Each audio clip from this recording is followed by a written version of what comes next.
दोस्तों नमस्कार। दोस्तों ममता बनर्जी ने क्या पश्चिम बंगाल को बांग्लादेश जैसा बना दिया है? ये असल में भारतीय जनता पार्टी के जो बीजेपी के पूर्व अध्यक्ष हैं दिलीप घोष, उन्होंने ममता बनर्जी पर आरोप लगाया है। वो एक प्रतिक्रिया दे रहे थे क्योंकि नंदीग्राम में अभी आप देखिए कि रामनवमी के जस्ट पहले राम जी की मूर्ति जो तैयार की जा रही थी उसको खंडित कर दिया गया। इस पर जब पत्रकारों ने पूछा कि इस पर आप क्या कहेंगे, तो दिलीप घोष ने कहा कि ममता बनर्जी ने जो पश्चिम बंगाल है इसको बांग्लादेश जैसे हालातों में पहुंचा दिया है। आज यहां जो कट्टरपंथी हैं और जो घुसपैठिए हैं वो यहां मिलकर के हिंदुओं के मंदिरों की मूर्तियां तोड़ रहे हैं, हिंदुओं पर हमला करते हैं, हिंदू को पूजा पाठ नहीं करने दे रहे। जिस तरह के हालात बांग्लादेश के अंदर हैं कि वहां मंदिरों में मूर्तियां तोड़ दी जाती हैं, हिंदुओं पर हमले किए जाते हैं, बहन बेटियों की इज्जत के साथ खिलवाड़ किया जाता है। दिलीप घोष ने कहा कि यही सब जो है पश्चिम बंगाल में हो रहा है और इसीलिए परिवर्तन की आवश्यकता है।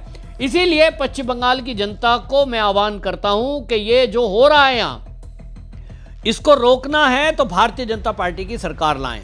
भारतीय जनता पार्टी की सरकार परिवर्तन लाएगी तो इस तरह के अपराध करने वालों पर नकेल कसेगी, ना केवल उनको जेल के सलाखों के पीछे भेजा जाएगा।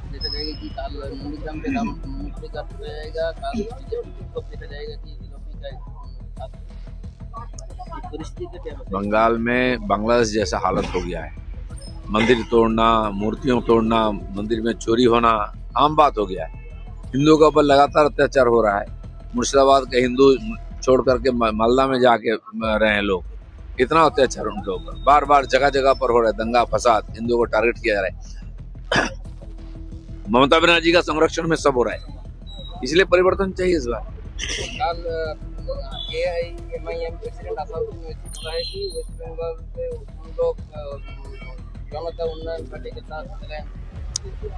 ठीक है, कोई किसी के साथ कर सकता है, चुनाव में स्वतंत्र है, अलायंस करे, लेकिन यहाँ तो लड़ाई बीजेपी के साथ टीएमसी का।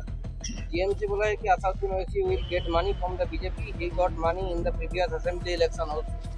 उनके पास तो बहुत पैसा है, दे दे वो किसी को। और हुमायूं कबीर को क्यों नहीं समझा पाए? तो पैसा की बात तब आती है जब लोग डरते हैं। क्या लगता है इस बार अब किस आधार पर होगा, कौन लड़ेगा नहीं मालूम। हम तो विकास के, डेवलपमेंट के ऊपर चुनाव लड़ते हैं और जीतते हैं। इस बार भी जीतेंगे। ममता बनर्जी प्राइम मिनिस्टर मोदी को बोला है कि सबसे बड़ा इन्फ्लुएंसर। हाँ, यूसुफ पठान यहाँ इन्फिल्ट्रेटर नहीं है। बांग्लादेश से आते हैं रोहिंग्या और घुसपैठिया, वो अनुप्रवेशकारी नहीं है। केवल प्रधानमंत्री देश में घुसपैठिया अनुप्रवेशकारी हो गए। दिमाग खराब होने से लोग इस प्रकार बातें करते हैं। After Bengal victory Delhi will be next of Mamata Banerjee. Delhi बहुत दूर है दीदी, कलकत्ता को संभालिए पहले, बाकी हम दिल्ली देख रहे हैं, देखेंगे।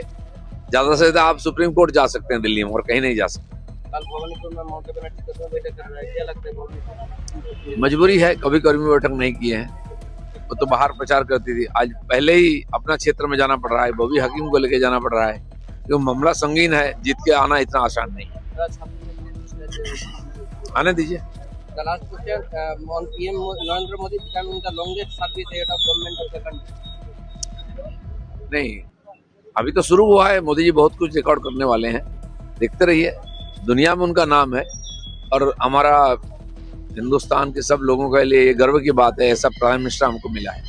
आपको बता दूं, दिलीप घोष भारतीय जनता पार्टी के पूर्व प्रदेश अध्यक्ष रहे हैं बंगाल के, और वो इस समय खड़गपुर सदर विधानसभा सीट पर वो जीत हासिल उन्होंने की थी। एक बार फिर से उसी में मैदान में है वो। 2016 में उन्होंने जीत हासिल की थी, उसके बाद एक बार फिर से वो यहाँ मैदान में हैं और इस बार टीएमसी को कड़ी टक्कर ही नहीं, निश्चित रूप से जो दिखाई दे रहा है, कम से कम 20 से 25 हजार वोटों से दिलीप घोष यहां जीतने जा रहे हैं। आपको यह बता दूं कि यह पहला मौका नहीं है कि पश्चिम बंगाल में इस तरह से जो कट्टरपंथी लोग हैं उनके द्वारा मंदिरों पर हमला किया गया हो, मूर्तियों को तोड़ा गया हो। हमने देखा है कि दुर्गा पंडाल जो लगते थे उन पर भी हमला होता है, मंदिरों में लगातार हमले होने की घटना। और ये कौन लोग हैं? भारत के रहने वाले कभी भी इस तरह की बातें नहीं करते। भारतीय जनता पार्टी लगातार इस बात को आवाज उठा रही है कि जब से पश्चिम बंगाल के अंदर ये घुसपैठियों की संख्या बढ़ी है, डेमोग्राफी चेंज हुई है, और जिन जिन जिलों में जिन जिन क्षेत्रों में ये बांग्लादेशी घुसपैठियों की संख्या बढ़ी है, ये इकट्ठे होकर इसी तरह का हमला करते हैं। इनको भगवान की मूर्ति से नफरत है, इनकी सोच ऐसी है कि इनको हिंदुओं से नफरत है और इसलिए ये हमला कर रहे हैं। और हमले में जो पुलिस है राज्य की, वो कोई कार्रवाई नहीं करती है। जब भारतीय जनता पार्टी के नेता उन पर कंप्लेंट लेकर जाते हैं, जनता कंप्लेंट लेकर जाती है, जब कार्रवाई नहीं होती तो उनके हौसले और बढ़ते हैं। पुलिस का हाल यह है कि आपने देखा कि टीएमसी का एक बड़ा नेता गौ तस्करी में पकड़ा गया। क्या आरोप थे? ट्रकों से भर करके गाय वो बॉर्डर पार कराई जाती थी। करोड़ों रुपए गौ तस्करी से कमाए जा रहे थे, जिसका हिस्सा पुलिस को मिल रहा था। नेता टीएमसी के खा रहे थे और ऊपर कहां तक जा रहा था अब ये तो जांच के बाद पता लगेगा। लेकिन क्योंकि ममता बनर्जी खुद उन कट्टरपंथियों की समर्थक है, इसलिए इस मामले में जांच नहीं हुई। हालांकि ईडी का केस दर्ज हुआ तो ईडी का मामला तो पैसे तक है। पैसे का ट्रेल, मनी ट्रेल जिसको बोलते हैं, उसको वो देखते हैं। अगर आपने पैसे आय से अधिक कमाए हैं और उसके बाद उसका हिसाब नहीं दे पा रहे हैं तो वो एक्शन लिया जाता है। लेकिन पश्चिम बंगाल में असली जो एक्शन है वो तो गो तस्करों पे होना था, वो हुआ नहीं। और इसलिए उनको लगता है, जो जिहादी टाइप के लोग हैं, जो कट्टरपंथी लोग हैं, जो घुसपैठिए हैं, उनको लगता है कि ये तो हमारी ही सरकार है, ममता बनर्जी हमारे सपोर्ट में है, तो हम कुछ भी इस राज्य में करें कुछ किसी का होने वाला नहीं है। और इसीलिए उनके हौसले बढ़े हुए हैं। भारतीय जनता पार्टी के कार्यकर्ताओं पर हमला होना, संघ के कार्यकर्ताओं पर हमला होना, ये नई बात नहीं है।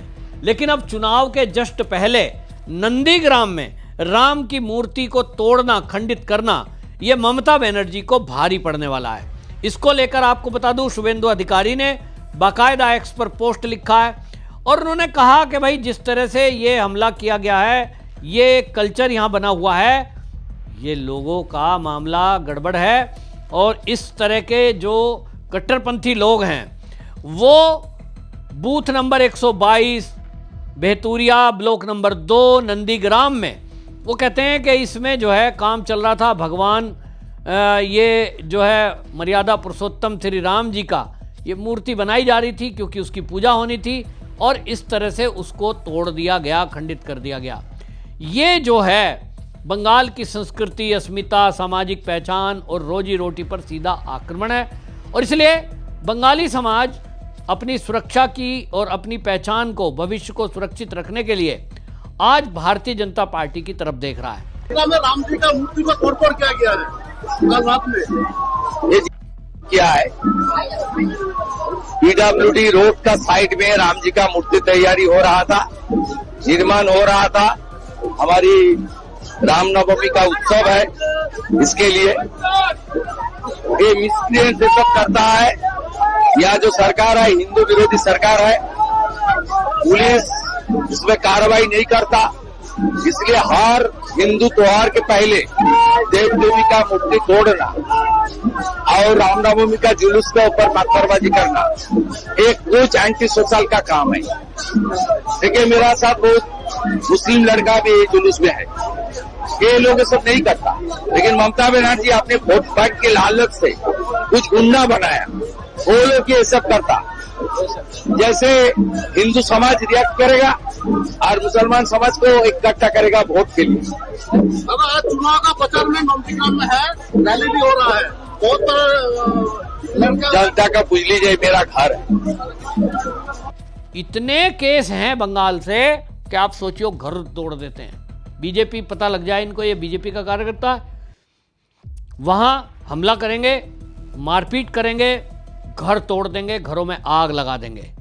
और ये खुलेआम हो रहा है और केवल भारतीय जनता पार्टी के नेता वहां जाकर खड़े हैं। भाई कोई साथ में नहीं आता। सोचिए क्या स्थिति हो गई है।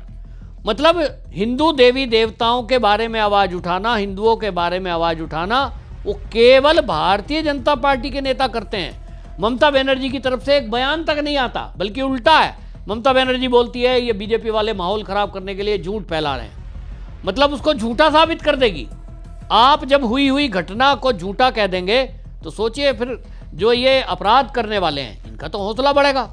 इनको लगता है कि हम कुछ भी कर दें, फिर यहां कुछ होने वाला ही नहीं है। भाई आप जो है उस पर पर्दा डाल दिया आपने। Set this type of sentences डर डर डर के कारण बल रहा है।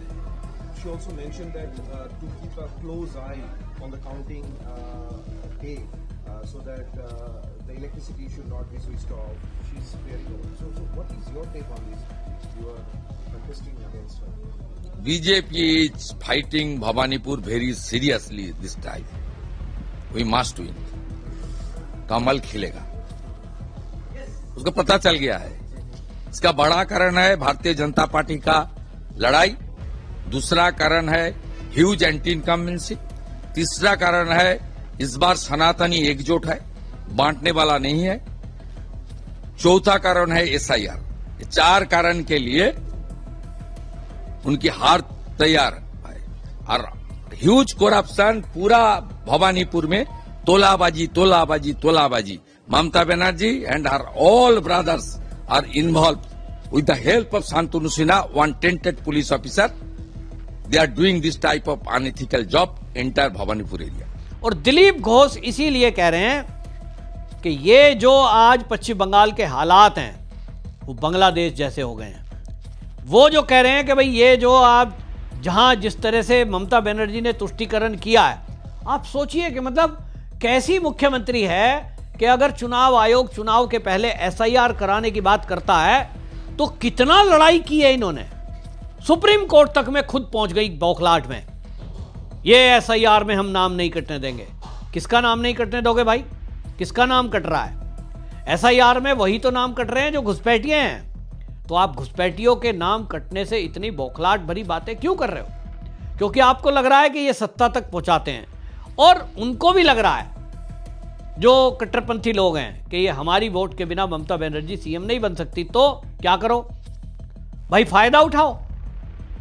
अपराध कर रहे हैं, खुलकर अपराध कर रहे हैं। लेकिन इस चुनाव में अब ममता बनर्जी को झटका मिलने वाला है। एक तरफ बंगाल की जनता ने इन सब कारनामों को देखते हुए ये तय कर लिया कि इस बार ममता को उखाड़ फेंकेंगे। और आपको बता दूं, ये जो मूर्ति तोड़ने वाली बात है, ये कोई पहली बार नहीं है, ये पहले भी तोड़ा गया। जनवरी में तो ये हालत हुई थी। आपको बता दूं, 6 जनवरी की घटना है। नादिया में एक कार्यशाला में बनाई गई रखी हुई थी तैयार मूर्ति, 70 मूर्ति, जिसमें नादिया के सर्वनदी पाड़ा इलाके में लोकनाथ मंदिर के पास 60 से 70 ऐसी मूर्ति थी जो सरस्वती देवी और मां काली की मूर्ति बनी हुई थी। अब आप सोचिए, मां काली को बच्चा बच्चा बंगाल का पूजता है, और ऐसे में बंगाल की भूमि में मां काली की मूर्ति का खंडित करना, तोड़ना, मंदिरों में अपमान करना, ये कितना दुखद होगा। किसी बंगाली के सामने अगर मां की मूर्ति खंडित पाई जाएगी, टूटी पाई जाएगी, तो उससे बड़ा दुखद घटना उनके लिए कुछ हो नहीं सकती। हालांकि मेरे लिए भी, क्योंकि मैं भी मां काली का भक्त हूं, मेरी भी मां है, सबकी मां है, पूरे संसार की मां है। जो नहीं मानते उनके लिए नहीं है, जो मानते हैं उनके लिए वो माँ है। मैं भी माँ मानता हूँ और पूजा करता हूँ नित्य प्रति। तो मेरी माँ की मूर्ति खंडित मेरी आंखों के सामने पड़ी होगी तो मन में आक्रोश भी आएगा और दुख भी होगा। और इसीलिए मैं क्या करूँगा, मैं इस घटना पर हमेशा, जब मैंने ये घटना पड़ी थी जनवरी महीने में, मैंने यही कहा कि हे माँ, अब इन दुष्टों का संहार करो।